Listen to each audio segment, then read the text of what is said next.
हाँ जी, इसका ऐसा है, आप लोग पटरी पर से हट जाते हो फिर।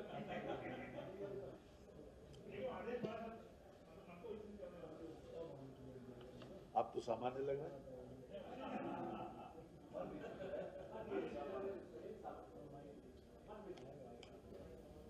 आज की इस प्रेस वार्ता में हम सभी अपने प्रेस प्रतिनिधियों का स्वागत करते हैं। आज मंत्रिपरिषद के समक्ष कुल 21 प्रस्ताव प्रस्तुत हुए, जिसमें से एक 14वें नंबर का प्रस्ताव पुनर्परीक्षण के लिए ड्राफ्ट किया गया और बाकी 20 प्रस्ताव पर मंत्रिपरिषद की स्वीकृति प्रदान की गई, जिसमें कुछ प्रस्तावों पर हम आपसे बात करेंगे। इसमें खास तौर से सरकार ने समय समय के ऊपर ये जो इंडस्ट्रियलिस्ट को, जो निवेश करने वाले लोग हैं, उनको छूट देने की बात कही, SGST में छूट देने की बात कही, स्टाम्प ड्यूटी वगैरह में, तो उसकी कंप्लायंस के आधार पर ये प्रस्ताव नंबर 2 है, उसको अवस्थापना इंडस्ट्रियल डेवलपमेंट का है विशेष रूप से। तो जो नीति के तहत जो इंडस्ट्री स्थापित हुई, यह है मेसर्स पसवारा पेपर्स लिमिटेड, जिला मेरठ। मेसर्स पसवारा पेपर्स लिमिटेड जी, इनकी SGST में जो टर्नओवर के आधार पर इनका जो क्लेम बनता था, वो पहले 1,50,15,711 रुपए का इनको पहले दे दिया गया है। इनका टोटल बनता है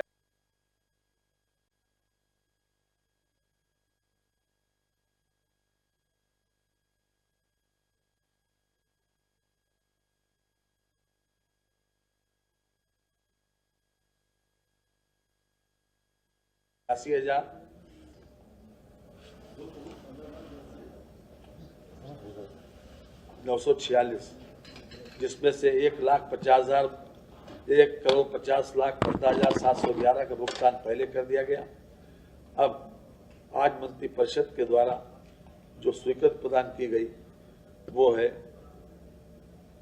65,67,235 रुपए।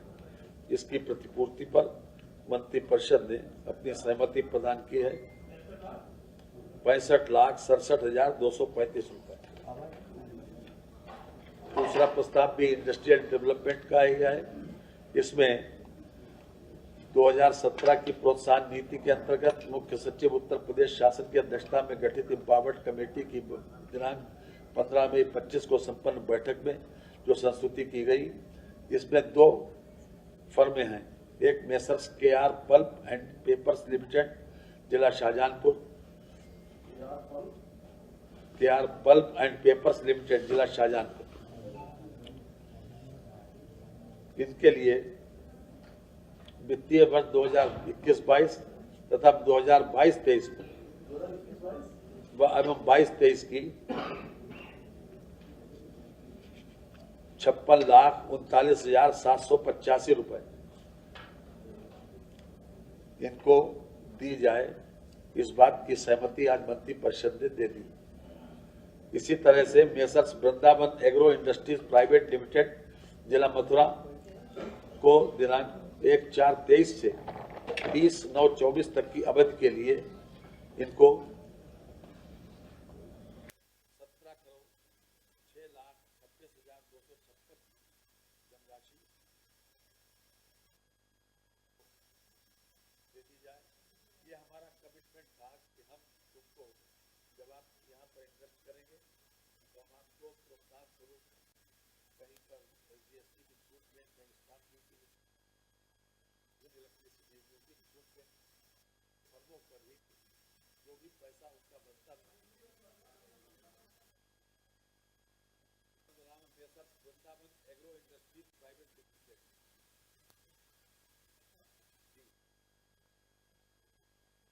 17,06,26,256 रुपए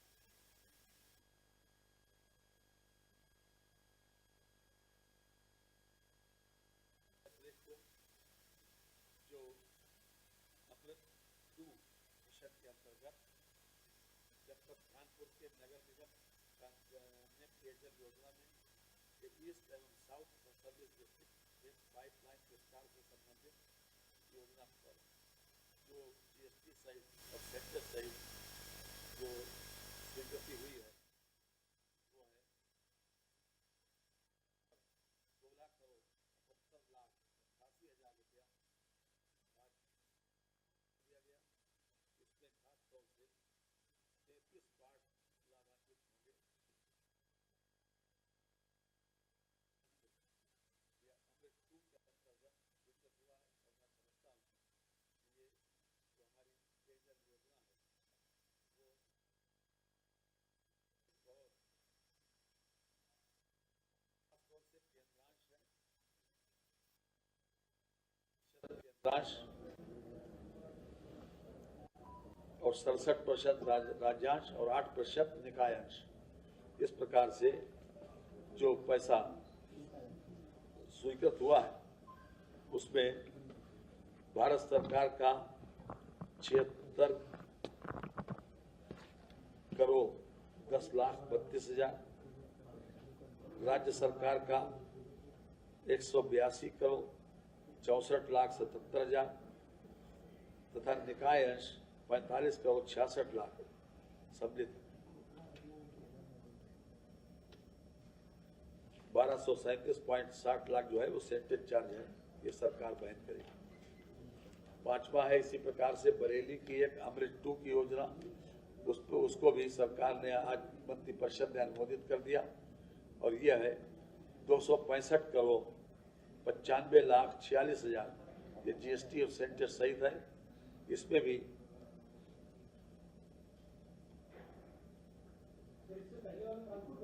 जी इसके पहले वाला कानपुर का था। ये भारत सरकार का इसमें 85,30,96,000 रुपया, राज्य सरकार का 145,04,95,000 रुपया तथा निकाय अंश 25,59,55,000 रुपया।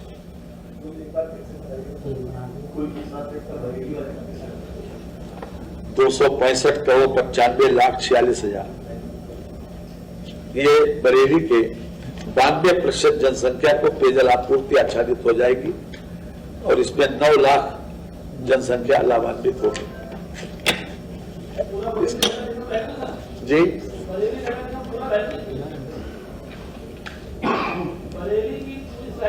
जी हाँ 9 लाख पॉपुलेशन प्रभावित होगी। ठीक है,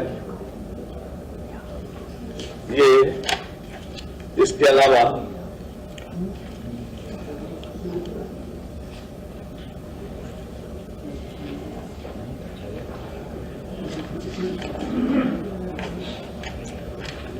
कानपुर में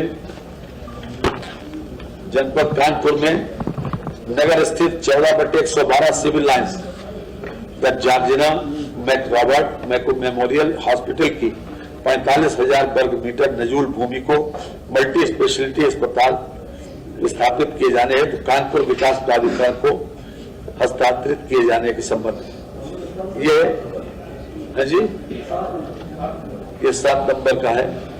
ये 45,000 वर्ग मीटर जमीन जो है नजूल भूमि की, अब हॉस्पिटल जो है अभी तक इसमें था वो नजूल की भूमि पर अब मल्टी स्पेशलिटी अस्पताल स्थापित किए जाने के लिए कानपुर डेवलपमेंट अथॉरिटी को ये ट्रांसफर की जा रही है। जी नहीं गवर्नमेंट हॉस्पिटल तो अब पीपीपी मोड पर देने की बात हुई है। वो पड़ा हुआ था, परित्यक्त हुई थी बहुत दिनों से, तो उसी का था पहले, अब नहीं। हाँ, ये कानपुर की भूमि जो है वो डेवलपमेंट अथॉरिटी को ये ट्रांसफर हो रही है। वो पीपीपी मोड के ऊपर इसमें मल्टी स्टोरी अस्पताल जो है बनाएंगे। इसमें खास तौर से जो निर्देश दिया गया है कि 30 साल के लिए लीज पर दी जाएगी और 30 साल के लिए 2 बार इसका रिन्यूअल का भी प्रोविजन किया जाएगा डेवलपमेंट अथॉरिटी के द्वारा। वो अपना ऑक्शन करके ई मोड पीपीपी मोड के ऊपर मेडिकल सुविधाओं को बढ़ाने के लिए ये दी जाएगी। इसके अतिरिक्त ये doctor Sampurnanand sports stadium Sigra Varanasi के संचालन, प्रबंधन एवं रखरखाव तथा तत्संबंधी राष्ट्रीय उत्कृष्टता केंद्र हेतु भारतीय खेल प्राधिकरण द्वारा उपलब्ध कराए गए अनुबंध पत्र के संबंध में ये अपने आप में भारत सरकार से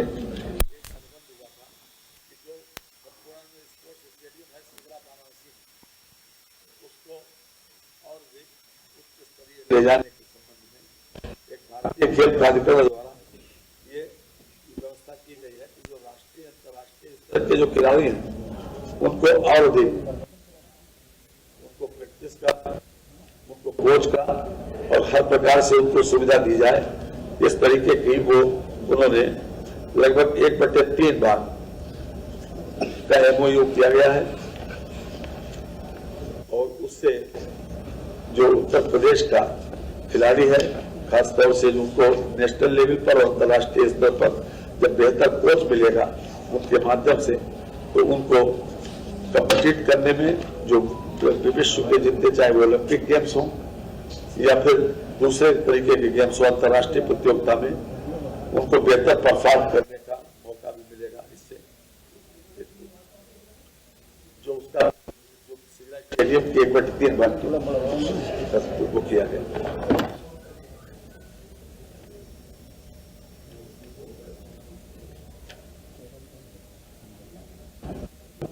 इसके अलावा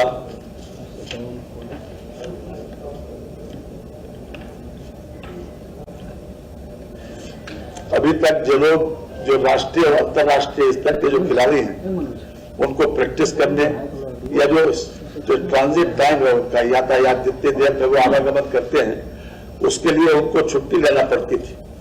अब उनकी उसी सैलरी में उनको इस प्रकार की व्यवस्था कर दी गई है। 8% ने इस पर स्वीकृति दे दी गई है कि जो अंतर्राष्ट्रीय पदक विजेता सीधी भर्ती नियमावली 22 के अंतर्गत सेवायोजित खिलाड़ियों द्वारा राष्ट्रीय अंतर्राष्ट्रीय खेल प्रतियोगिताओं, प्रशिक्षण या खेल शिविरों में प्रतिभाग किए जाने की स्वीकृति देने तथा संगत अवधि सेवा काल माने जाने के संबंध में कोई व्यवस्था नहीं है, क्योंकि भर्ती सेवा नियमावली में अवकाश संबंधी व्यवस्था नहीं रखी जाती। इससे संबंधित खिलाड़ियों को अनुमति प्राप्त करने में समस्या होती थी। तो अंतर्राष्ट्रीय राष्ट्रीय स्तर के खिलाड़ियों को अब प्रतियोगिताओं, प्रशिक्षण शिविर आदि में प्रतिभाग किए जाने की अवधि के आवागमन में लगने वाले समय सहित कर्तव्यार्थ अवधि ड्यूटी माने जाने के संबंध में उनको इस बात का अनुमति मिल गई कि वो लोग अब इस आधार के ऊपर अपने विभागाध्यक्ष से अनुमति लेकर जा सकते हैं। तो ये भी अपने आप में खिलाड़ियों को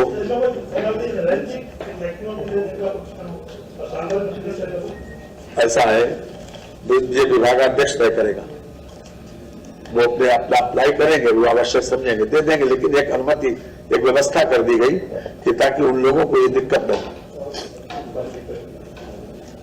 अब जो लोग जो अंतर्राष्ट्रीय स्तर पर राष्ट्रीय स्तर पर खेलते हैं तो उनका जो जुनून होता है केवल जुनूनी आदमी वहां तक पहुंच पाता। तो जुनूनी आदमी ये थोड़ी करेगा कि यहाँ से क्या नाम आपसे छुट्टी लेगा और उसके बाद कोई और काम करेगा, तो यही करेगा। इसलिए ये मान के चला जाता है। वैसे भी विभागाध्यक्ष को इस बात के लिए वो कर दिया गया। ठीक है। इसके अलावा अंतर्राष्ट्रीय विजेता हो गया डॉक्टर में, हाँ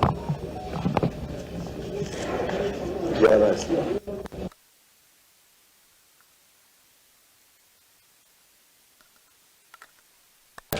इसको बता तो है।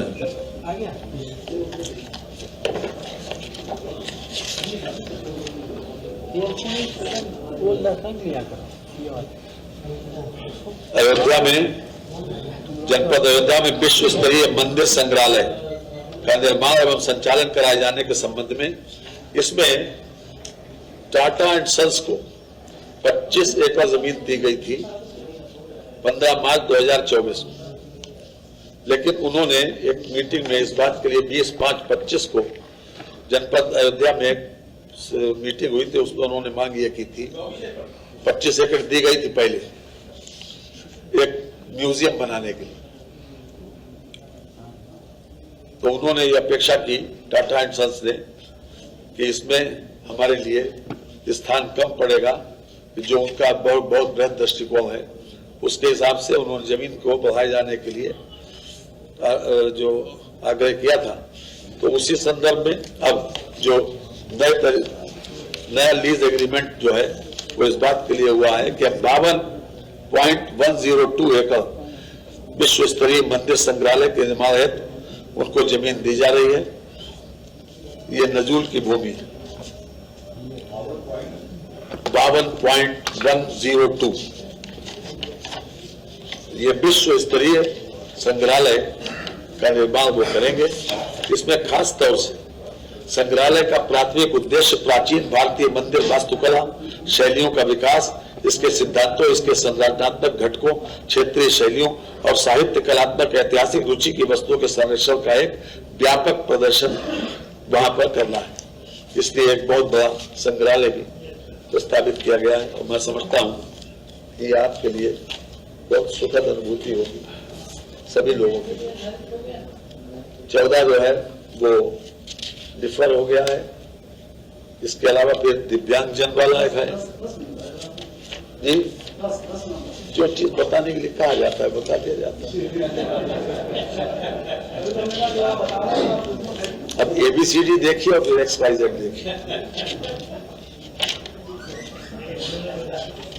है जी,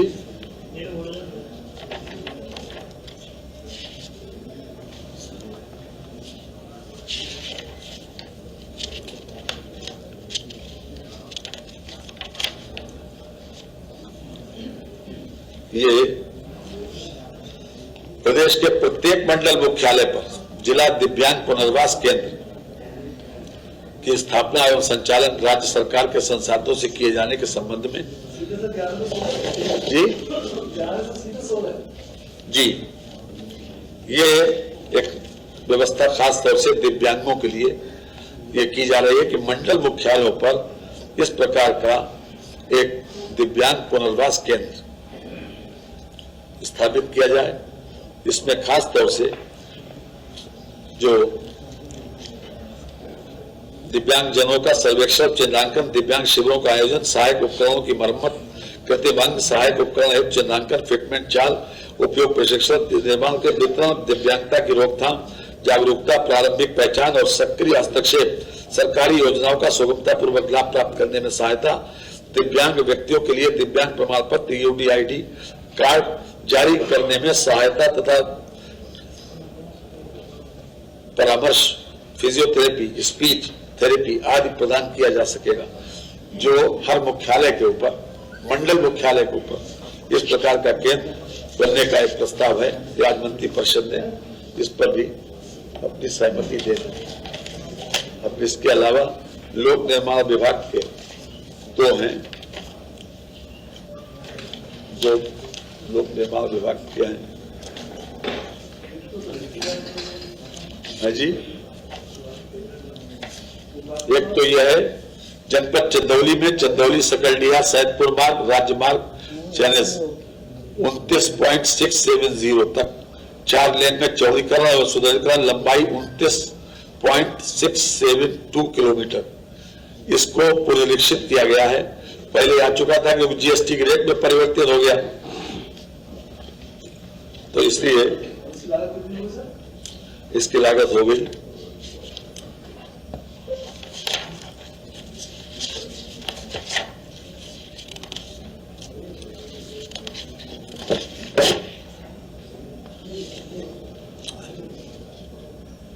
पुनरीक्षित लागत हो गई 4,91,47,24,000।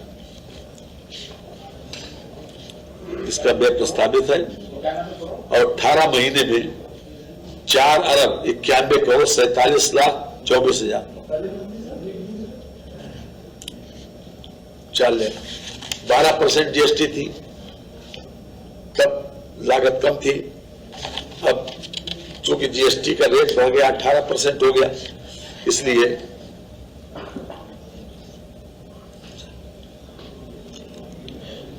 इसमें 20 करोड़ रुपए तो कम भी हुआ है।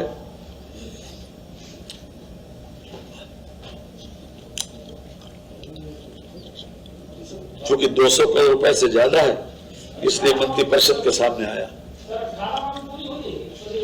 जी 18 महीने डॉक्टर बाला जो पहले पर्यटन विभाग को जमीन ट्रांसफर की गई थी, उसी पर एक बहुत बड़ा केंद्र बनाने की बात है कि बहुत बड़ा वो बनाने की एक अंतर्राष्ट्रीय योग केंद्र बनाने की बात है। जनपद बागपत में ग्राम हर देश के राजस्व में वृद्धि के साथ साथ $1 ट्रिलियन इकोनॉमी के लक्ष्य की पूर्ति में सहायक होगा। और सबसे ज्यादा बड़ी बात तो यह है कि हम निरोगी रह सकते हैं। जी ऐसा है, ये अभी तय नहीं है, दी जाएगी, लेकिन ये एक अपने आप में लोगों को निरोगी रहने के लिए खासतौर से अंतर्राष्ट्रीय स्तर पर ये स्थापना की जा रही है। PPP मॉडल, ये अभी इस पर सहमति दी है, बाकी का काम आगे विभाग करेगा। इन्हीं शब्दों के साथ आपको बहुत बहुत धन्यवाद।